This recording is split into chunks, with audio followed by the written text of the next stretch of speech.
तो WhatsApp guys, कैसे हैं आप। आज हम डेक्स्टर का सीज़न 2 शुरू करने वाले हैं। मैंने सीज़न 1 को पहले ही एक्सप्लेन कर दिया। अगर आपने सीज़न 1 के 12 एपिसोड की एक्सप्लेनेशन नहीं सुनी तो पहले आप उनकी एक्सप्लेनेशन सुन लीजिए, वरना आपको स्टोरी में कुछ भी समझ नहीं आएगा। तो इसी के साथ मैंने उसकी प्लेलिस्ट भी बना रखी है सीज़न 1 की। आप डायरेक्ट वहाँ पर जाकर भी सीज़न 1 के सारे एपिसोड की एक्सप्लेनेशन सुन सकते हैं। तो बिना टाइम वेस्ट किए डेक्स्टर सीज़न 2 के एपिसोड 1 की एक्सप्लेनेशन शुरू करते हैं। डेक्स्टर सीजन 2 एपिसोड 1 की शुरुआत होती है और हम डेक्स्टर को देखते हैं जो कि मेट्रो पुलिस डिपार्टमेंट की टीम के साथ टाइम स्पेंड कर रहा होता है क्लब में। यहाँ हम डॉग्स को भी देखते हैं जो कि डेक्स्टर पर नजर रख रहा होता है, वो भी उसी क्लब में होता है। यहाँ डेक्स्टर के पॉइंट ऑफ व्यू से हम देखते हैं कि डॉग्स अब उसे हर वक्त फॉलो करता है, क्योंकि सीजन 1 में जो इवेंट्स हुए हैं उसके बाद डॉग्स को समझ लग गई है कि डेक्स्टर के साथ कुछ ना कुछ अजीब ज़रूर है। इसलिए वो हर वक्त यहाँ डॉग्स डेक्स्टर को फॉलो करता है, क्योंकि डॉग्स अपने काम में काफ़ी ज़्यादा एक्सपर्ट है और वो सामने वाले की बॉडी लैंग्वेज से ही समझ जाता है कि उसके साथ कुछ गड़बड़ ज़रूर है। यहाँ पर डेक्स्टर एक प्ले परफॉर्म कर रहा होता है। यहाँ पर बॉल से उसने अपने टारगेट को हिट करना होता है। यहाँ पर बटिस्टा उसे क्यों उदास देखकर कहता है कि तो इंसान को ज़रूरत से ज़्यादा टेंशन या परेशान नहीं होना चाहिए, क्योंकि हम जैसा सोचते हैं वैसे ही दुनिया हमारे आसपास क्रिएट होती है, इसलिए हमें हमेशा पॉजिटिव सोचना चाहिए। इसी के साथ डेक्स्टर बॉल फेंकता है लेकिन वो टारगेट को हिट नहीं कर पाता। यहाँ पर बटिस्टा उसे कहता है कि वो उसकी एडवाइस पर काम करे। यहाँ पर जब से डेक्स्टर ने अपने भाई को जान से मारा होता है, जैसा कि हम जानते हैं कि सीज़न 1 में आइस्ट्रा किलर और कोई नहीं उसका भाई था। एंड पर उसने अपने भाई को जान से मार दिया था उसके कोड के चलते कि वो सीरियल किलर उसको जान से मार देता है। जब से उसने अपने भाई को मारा तब से वो कभी कोई भी काम सही तरह कर नहीं पा रहा, किसी भी चीज़ को सही तरीके से परफॉर्म नहीं कर पा रहा। हाँ, डेक्स्टर ने अपना नेक्स्ट टारगेट चूज़ कर लिया होता है जो कि एक ब्लाइंड मैन होता है। यहाँ पर वो उसकी शॉप पर जाता है। यहाँ पर वो काफ़ी ज़्यादा चिकन्स भी होते हैं, यानी मुर्गियाँ। यहाँ पर वो उसे जान से मारने वाला होता है, क्योंकि ये एक सीरियल किलर होता है जो कि ब्लाइंड होने का नाटक कर रहा होता है, जबकि ये ब्लाइंड नहीं होता, ये लोगों को देख सकता है। यहाँ पर वो उसे उसी तरह तैयार करता है जिस तरह वो अपने विक्टिम्स को तैयार करता है, और इसके बाद वो उसे जान से मारने लगता है, लेकिन वो उसे जान से मार नहीं पाता। यहाँ पर जब से उसने अपने भाई को जान से मारा होता है तब से उसके लोगों को जान से मारने की हिम्मत जवाबदेही होती है। यहाँ पर वो बहुत कोशिश करता है उसे जान से मारने की, लेकिन वो उस ब्लाइंड मैन को यानी उस सीरियल किलर को जान से नहीं मार पाता। और यहाँ पर वो सीरियल किलर को ज़िंदा छोड़ देता है ये कहते हुए कि मैं तुम्हें एक और चांस देकर जा रहा हूँ। जबकि वो डेक्स्टर ये बात समझता है कि जब से उसने अपने भाई को जान से मारा है तब से वो ना पॉजिटिव सोच पा रहा है और ना ही किसी को जान से मार पा रहा है। डेक्स्टर अपने घर पर आता है और यहाँ पर हम डेबरा को भी देखते हैं जो कि अब डेक्स्टर के साथ रह रही होती है आइस्ट्रा किलर के हादसे के बाद, क्योंकि वो आइस्ट्रा किलर की फियांस थी और यहाँ पर उसकी गर्लफ्रेंड भी थी। इसलिए वो लोगों का सामना करना उसके लिए आजकल मुश्किल हुआ है, इसलिए वो अपनी प्लेस पे नहीं रह पाती, इसलिए वो अपने भाई के साथ रह रही है। पास का सीन देखते हैं कि जहाँ हैरी ने डेक्स्टर को गन चलाना सिखा दिया होता है। डेक्स्टर की गन की शूटिंग देखकर हैरी काफ़ी ज़्यादा इंप्रेस होता है, क्योंकि डेक्स्टर काफ़ी ज़्यादा शार्प हो गया होता है इसमें। यहाँ पर वो कहता है कि वो दोनों हंट पे जाने वाले थे, डेक्स्टर कहता है, लेकिन यहाँ पर हैरी कहता है कि वो काफ़ी ज़्यादा बिजी है, क्योंकि हैरी ये कोप है, उससे काफ़ी ज़्यादा काम होता है, इसलिए वो कहता है कि हम फिर जाएंगे। लेकिन यहाँ डेक्स्टर गुस्से में आ जाता है, वो कहता है कि मैं शिकार करना चाहता हूँ, मुझे इस वक्त ज़रूरत है उस चीज़ की। लेकिन यहाँ हैरी उसे समझाता है कि हम फिर चले जाएंगे। यहाँ पर डेक्स्टर गुस्से में गन चला देता है, लेकिन यहाँ पर हैरी फौरी वहाँ से हट जाता है, जिसकी वजह से हैरी की जान जाते जाते बच जाती है। रीटा पर शिफ्ट होता है। यहाँ पर डेक्स्टर रीटा के घर गया होता है। यहाँ वो कैस्टर और कोडी दोनों के लिए डोनट्स भी लाया होता है। यहाँ वो दोनों बच्चे डोनट्स खा कर काफ़ी ज़्यादा खुश होते हैं। यहाँ पर तभी वो कार्टून देखने लग जाते हैं और यहाँ पर रीटा आकर डेक्स्टर को अपने साथ ले जाती है। यहाँ पर ये दोनों इंटीमेट होते हैं, लेकिन डेक्स्टर यहाँ पर बिल्कुल भी फोकस नहीं होता।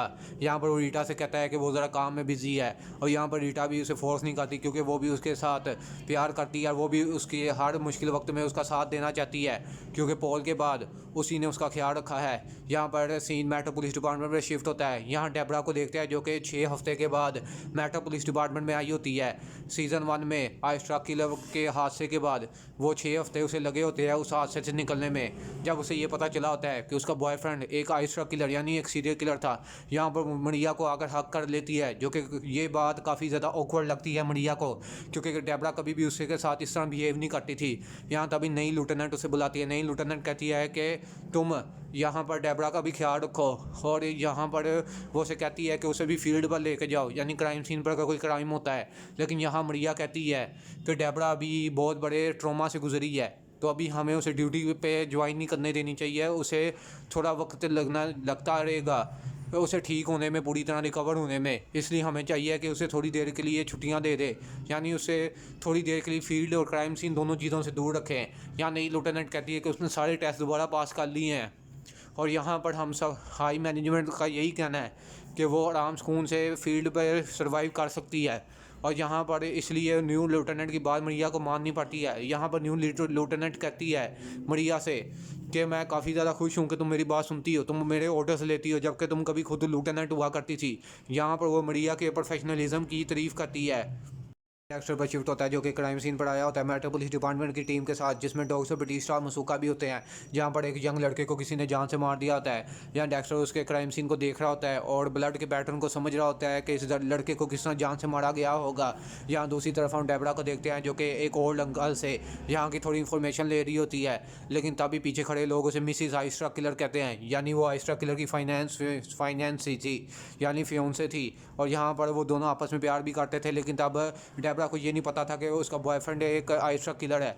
यहाँ पर वो लोग उसे कहते हैं कि वो पीछे मुड़े, वो उसकी फ़ोटो खींचना चाहते हैं, लेकिन यहाँ डेबरा भी खुद पे कंट्रोल करती है, उन्हें बिल्कुल स्माइल करके फ़ोटो दे भी देती है, ये दिखाने के लिए कि वो जो भी उसके बारे में सोचते हैं उसे कुछ भी परवाह नहीं इस चीज़ से।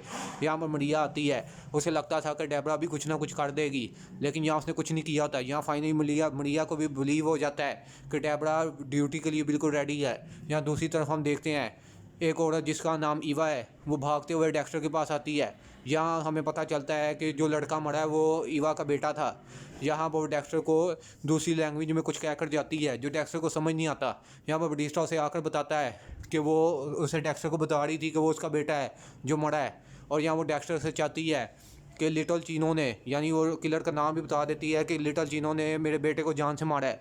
और यहाँ वो डेक्स्टर से चाहती है कि डेक्स्टर उसे ढूंढ कर लिटल चीनो को जान से मार दे। यहाँ पर तभी ईवा की बेटी मनीषा भी आ जाती है और यहाँ वो डेक्स्टर उसकी बेटी को देखता है और उसके चेहरे पे वही लुक देखता है जो कभी डेक्स्टर के बचपन में डेक्स्टर के चेहरे पर भी था जब हैरी को वो कंटेनर में मिला था। और यहाँ पहली दफ़ा डेक्स्टर किसी फैमिली के साथ इमोशनली कनेक्ट होता है और यहाँ उसे उसका अगला टारगेट भी मिल गया होता है, लिटल चीनो। रीटा पर शिफ्ट होता है जो कि अपने बच्चों को लेकर उनके डैड पॉल से मिलवाने के लिए प्रिजन में गई होती है। जैसा कि हमने सीजन 1 में देखा था कि डेक्स्टर ने पॉल को ट्रिक करके प्रिजन में भेज दिया था।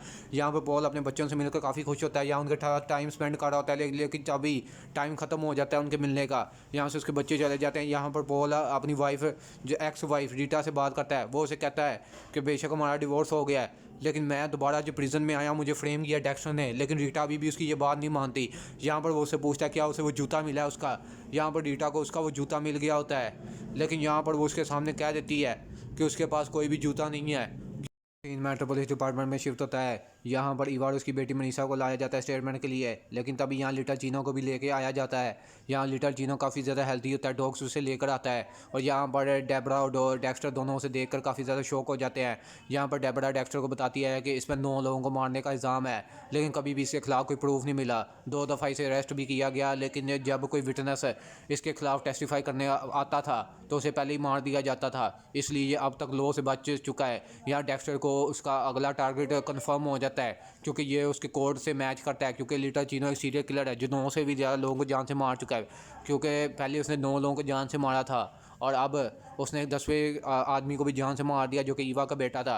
या ईवा की पहले स्टेटमेंट हम देखते हैं जो कि कहती है कि लिटल चीनो उसके बेटे को शाम को लेकर गया था यहाँ पर लेकिन उसकी जो स्टेटमेंट है वो कोर्ट में एक्सेप्ट नहीं होगी क्योंकि ईवा एडिक्ट है, उसे नशे की आदत है, तो ऐसी स्टेटमेंट कोर्ट एक्सेप्ट नहीं करता। दूसरी तरफ हम लिटल चीनो की स्टेटमेंट को देखते हैं जो कि डॉग्स को कहता है कि उसने कुछ भी नहीं किया, और वो लिटल चीनो कहता है कि वो तो कभी भी ईवा के बेटे को रात को लेकर गया ही नहीं। यहाँ पर वो यही बात उन्हें भी बताता है, उसे भी पता होता है कि ईवा एडिक्ट है, इसलिए वो कह देता है कि ईवा की कोई भी बात एक्सेप्ट नहीं की जा सकती, इसलिए मेट्रो पुलिस डिपार्टमेंट इस वक्त उसे अरेस्ट नहीं कर सकती लिटल चीनो को उसके बेटे ईवा के बेटे के मर्डर में।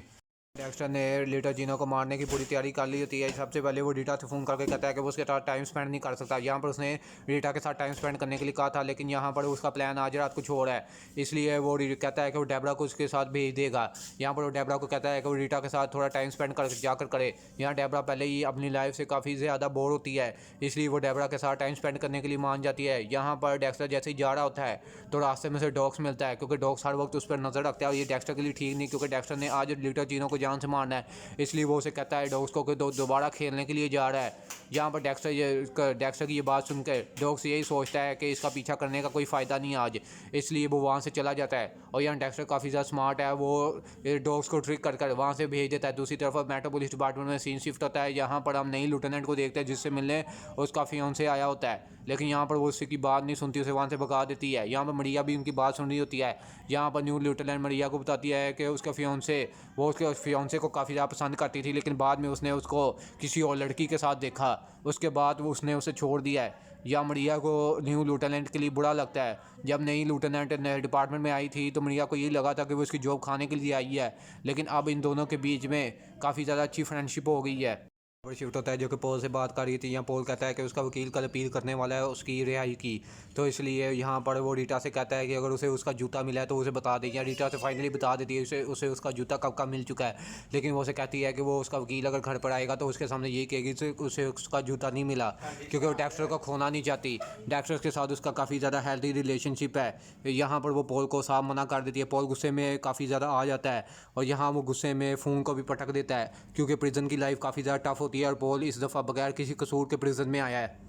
सीन डेक्स्टर पर शिफ्ट होता है जो कि लिटर जिनो का शिकार करने के लिए तैयार होता है। यहाँ पर उसकी गाड़ी में काफ़ी ज़्यादा चिकन रख देता है, जिसकी वजह से लिटर जिनो को गाड़ी से बाहर आना पड़ता है। यहाँ पर उसे इंजेक्ट करके वैसे ही तैयार करता है जैसे वो अपने सारी विक्टिम्स को तैयार करता है। यहाँ पर दूसरी तरफ सीन क्लब में शिफ्ट होता है। यहाँ पर हम डेबरा और रीटा को बात करते सुनते हैं। यहाँ रीटा कहती है कि वो डेक्स्टर को ना बताए, वो उसके साथ एक सीक्रेट शेयर करना चाहती है। वो अभी भी पॉल के लिए कहीं ना कहीं केयर करती है, क्योंकि वो उसे ऐसे फील कराता था जैसे आज तक उसे कोई नहीं करा सका। यहाँ पर डेबरा भी उसे यही समझाती है कि कोई एक ऐसा ज़िंदगी में आता है जो हमें वैसे फील कराता है जैसा हमें कोई दूसरा फील नहीं करवा सकता, इसलिए हम उसे कभी भी भूल नहीं पाते। यहाँ पर वो बार वाले के पास ड्रिंक लेने जाती है, लेकिन तभी कोई उसे दोबारा देखते ही मिसिस आइसरा किलर की तरह तंग करने लगता है और यहाँ पर वो उसके पास आता है, लेकिन यहाँ गुस्से में डेबरा उसकी नाक तोड़ देती है। और यहाँ पर क्योंकि डेबरा की और काफ़ी ट्रॉमा मिला है, लेकिन वो उसका सिर्फ बात करना चाहता था, लेकिन यहाँ पर डेबरा खुद को बचाने के लिए सबके सामने कहती है कि वो मुझे पीछे से पकड़ने की कोशिश कर रहा था। और ये सारा सीन देखकर रीटा भी काफ़ी ज़्यादा शॉक हो जाती है। डेक्स्टर लीटर जिनो को जान से मारने की कोशिश करता है, लेकिन लीटर जिनो वहाँ से बच जाता है क्योंकि वो काफ़ी ज़्यादा पावरफुल होता है। डेक्स्टर काफ़ी ज़्यादा अपने काम में लापरवाह हो गया है, वो सही तरीके से अपने काम को परफॉर्म नहीं कर पा रहा हो, इसलिए वो उसके डेक्स्टर ने टेप्स भी सही तरह लीटर जिनो को नहीं बांधी होती और ना ही उसने लीटर जिनो को सही तरह बांधा होता है। इसलिए लीटर जिनो काफ़ी ज़्यादा पावरफुल होता है, हेल्दी भी होता है, इसलिए वो आराम से डेक्स्टर को ओवर पावर करके वहाँ से निकल जाता है। यहाँ पर डेक्स्टर वहाँ से भाग जाता है लीटर जिनो से बचने के लिए, लेकिन यहाँ पर डेक्स्टर से हमें पता चलता है कि 39 डेज़ और 22 घंटे और 18 मिनट हो गया उसके भाई को मरे, और उसके बाद वो ये काम भी सही तरह नहीं कर सका। का सीन देते हैं। या डेक्स्टर बिल्डिंग पर चढ़ा होता है, यहाँ पर वो कुछ फील करने की कोशिश कर रहा होता है, लेकिन तभी उसके डैड हैरी आकर उसे रोकते हैं और यहाँ पर उसे सब समझाते हैं कि आप खुद को जान से मार लेना, किसी भी प्रॉब्लम खा ली। यहाँ पर डेक्स्टर कहता है वो खुद को जान से नहीं मार रहा था, बल्कि वो तो कुछ नया फील करने की कोशिश कर रहा था, वो जिंदा फील करने की कोशिश कर रहा था। यहाँ ये बात सुनकर हैरी काफ़ी ज़्यादा इमोशनल होता जाए और डेक्स्टर को गले से लगा लेता है, क्योंकि वो डेक्स्टर को अपने सके बेटे से भी बढ़कर प्यार करता है और वो डेक्स्टर के लिए कुछ ना कुछ बेहतर करना चाहता है, ताकि डेक्स्टर अपनी आवाज़ पर कंट्रोल कर सके और उसे आने वाले वक्त में कभी भी किसी डिफ़िकल्टी का सामना न करना पड़े।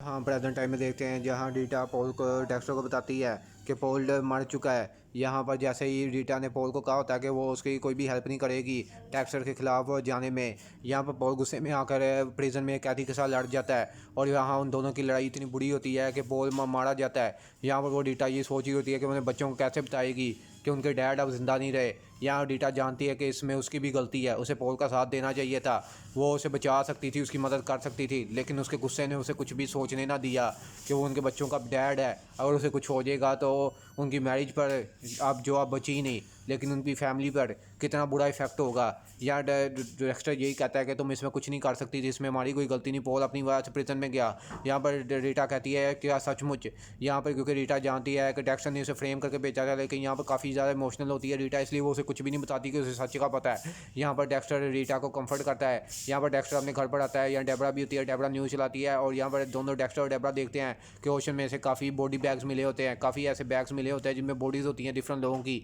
यहाँ पर बहुत ज़्यादा बड़ा मैसेकर की तरफ ये इशारा होता है। ये वही बैग्स होते हैं बॉडीज़ के जो डेक्स्टर ओशन में फेंकता है, डेक्स्टर जिसे भी जान से मारता है उसकी बॉडी को ओशन में फेंकता है, लेकिन यहाँ पर कुछ डाइवर्स को वो सारी चीज़ें मिली होती हैं और उन्होंने वो चीज़ें अथॉरिटीज़ को दे दी होती हैं, इसलिए यहाँ पर वो अथॉरिटीज़ इन्वेस्टिगेट कर रही होती हैं, क्योंकि ओशन में से बहुत ज़्यादा बॉडीज़ मिली होती हैं।